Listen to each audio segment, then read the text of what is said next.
What you're about to hear is not for the faint of heart.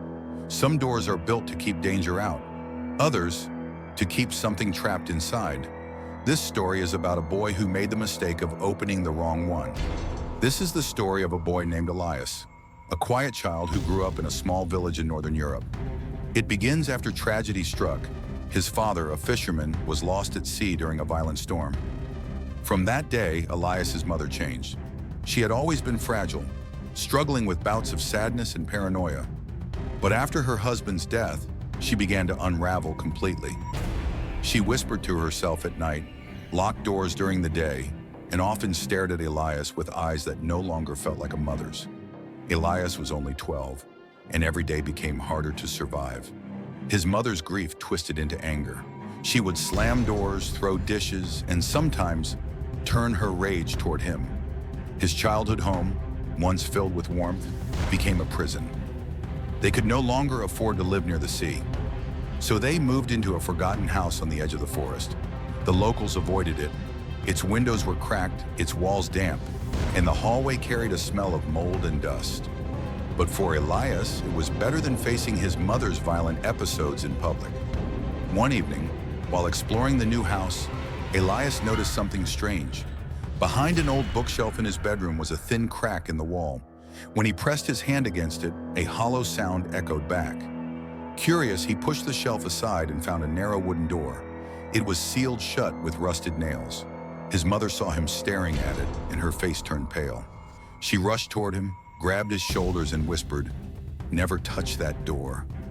Promise me, Elias. Promise me you'll never open it."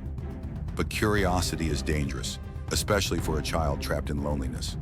That night, when his mother was asleep, Elias returned to the door. Using a loose metal rod, he pried the nails free. The wood creaked as he pulled the door open.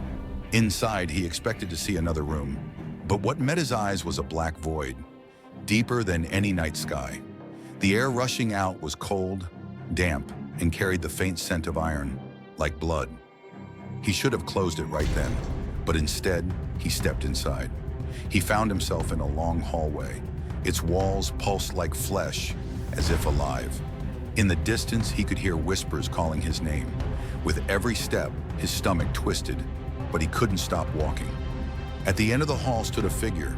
It was his mother, or at least something that looked like her. But her skin was gray, her eyes were nothing but empty sockets, and when she smiled, Elias saw rows of jagged blackened teeth.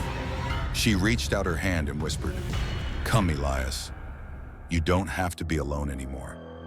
Terrified, he turned and ran back through the hallway, slamming the small wooden door shut behind him. The next morning, his real mother noticed the door ajar. She flew into a rage, shaking him, screaming that he had unleashed something he could never take back. She clawed at her own face, begging him to understand that the house wasn't safe anymore. Days passed and Elias began to change. He could no longer sleep peacefully. Every night he awoke in sleep paralysis. He would open his eyes but couldn't move. At the corner of his bed, a shadow figure stood watching him. Each night it crept closer, its breath icy against his ear. His mother tried to protect him in her own twisted way. She burned candles, whispered prayers, and covered his room with strange symbols. But the more she tried, the angrier the presence became. Elias would hear scratching behind the walls, soft knocking on the ceiling, and his name being hissed from the dark. One stormy night, it finally happened. His mother burst into his room, sobbing, holding a sewing needle and black thread. She pressed him down, whispering, "They won't take your eyes if I close them. They can't see you if I hide you." Elias screamed, but his voice was swallowed by the thunder. His mother pierced the needle through his skin, sewing his eyelids shut as tears streamed down his face. She worked quickly, desperately, her hands shaking. When she finished, she hugged him and whispered, "Now you're safe, my boy. Now they'll never see you." The neighbors reported a foul smell days later. When the police arrived, they found Elias lifeless on his bed, eyelids sewn together with thick black thread. His mother sat in the corner, rocking back and forth, muttering prayers to keep the shadows away. She was taken to a psychiatric ward. The old house was abandoned again, but those who pass by swear they can still hear whispers through the cracked windows. Some say at night, if you listen closely, You can hear a boy's muffled screams, begging for someone to unpick the stitches and let him see again. And as for the door Elias opened, it's still there, hidden behind the bookshelf, waiting. If you ever move into an old house and find a door that was meant to stay sealed, leave it closed. Some curiosity costs more than life itself. And if you felt chills listening to this story, make sure you like, comment your thoughts, and subscribe for more nightmares. Because the next story might be waiting for you tonight.